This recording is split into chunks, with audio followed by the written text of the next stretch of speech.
आपका आज सुबह में और मैं हूं आपके साथ राजीव शर्मा। करते हैं खबरों की शुरुआत। बीजेपी के सबसे सीनियर नेता लालकृष्ण आडवाणी कहां से चुनाव लड़ेंगे, इस पर अब भी सस्पेंस बरकरार है। सूत्रों से पक्की खबर है कि आडवाणी अभी तक नाराज हैं। गांधीनगर से चुनाव लड़ने के लिए वो कतई तैयार नहीं।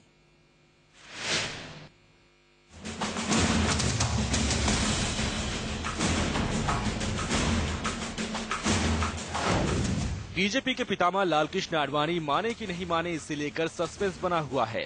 खबर ये है कि आडवाणी ने बीजेपी के 5 बड़े नेताओं के फोन, 20 घंटे की मान मनौवल, संसदीय बोर्ड का फैसला, केंद्रीय चुनाव समिति के फैसले के बाद भी अपनी जिद पर अड़े हुए हैं।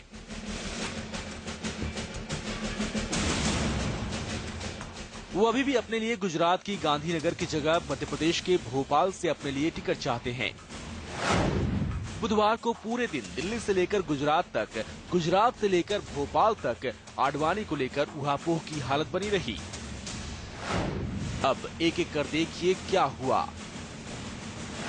बुधवार रात 9 बजे ये तस्वीरें बीजेपी नेता लालकृष्ण आडवाणी के घर के बाहर की हैं। सुषमा स्वराज, नितिन गडकरी आडवाणी को मनाने पहुंचे, लेकिन इन दोनों ने कैमरे के सामने कुछ नहीं बोला।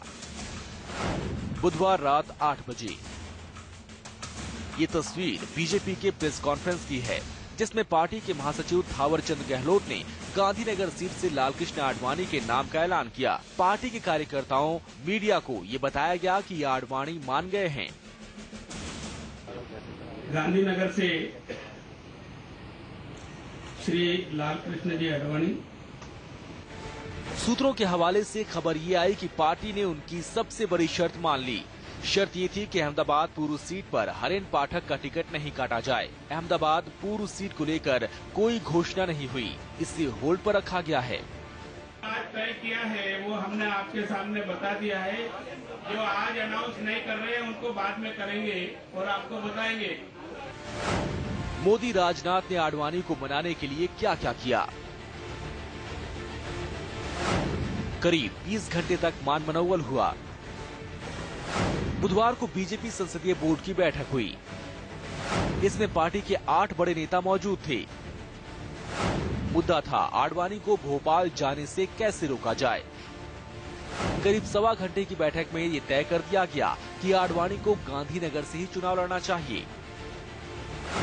बुधवार दोपहर 1:30 बजे आडवाणी को संसदीय बोर्ड के फैसले की जानकारी राजनाथ सिंह ने बुधवार दोपहर 1:30 बजे फोन से दी। आडवाणी बैठक में नहीं आए थे। बोर्ड की बैठक के वक्त वो अपने घर में बैठे थे। राजनाथ के फोन पर उन्होंने घर से ही इतना जवाब दिया कि चुनाव समिति जो कहेगी वो करूंगा।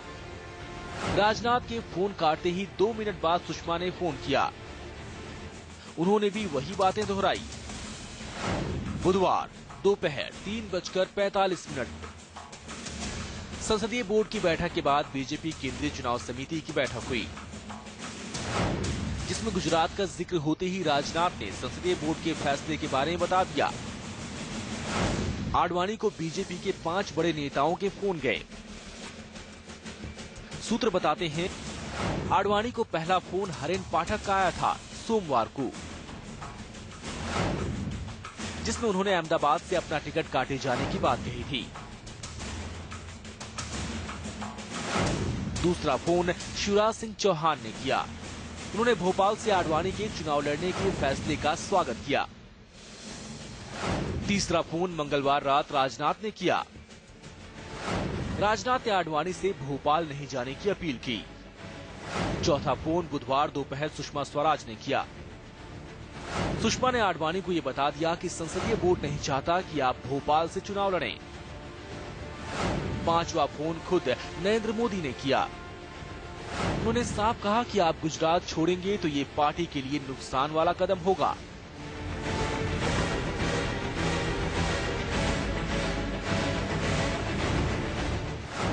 आडवाणी के लिए बीजेपी का डबल एक्शन। अब गेंद संघ के पाले में है। चुनाव समिति की बैठक के बाद बीजेपी ने 2 एक्शन पर एक साथ काम करना शुरू किया। सुषमा गडकरी आडवाणी के घर पहुंचे। नरेंद्र मोदी दिल्ली के झंडेवालान में आरएसएस के दफ्तर पहुंच गए। वहां मोहन भागवत के साथ उन्होंने 2.25 घंटे तक बात की। खबर है कि संघ ने मोदी के मुद्दे पर कड़ा रुख अख्तियार कर लिया है। बीजेपी में बड़े नेताओं की नाराजगी पर आरएसएस ने पार्टी संगठन को फटकार लगाई है। आडवाणी नहीं माने तो क्या होगा? मोदी कैंप की पार्टी के अंदर बड़ी हार मानी जाएगी। बीजेपी का भीतरघात चुनाव के ठीक पहले लोगों के बीच पहुंच जाएगा। विरोधियों को बड़ा मुद्दा मिल सकता है। पहले से टिकट बंटवारे में भीतरघात से जूझ रही बीजेपी के मिशन 272 की हवा निकल सकती है। भोपाल से दीप्ति चौरसिया के साथ दिल्ली से हरेंद्र शर्मा और राकेश कुमार सिंह, इंडिया न्यूज।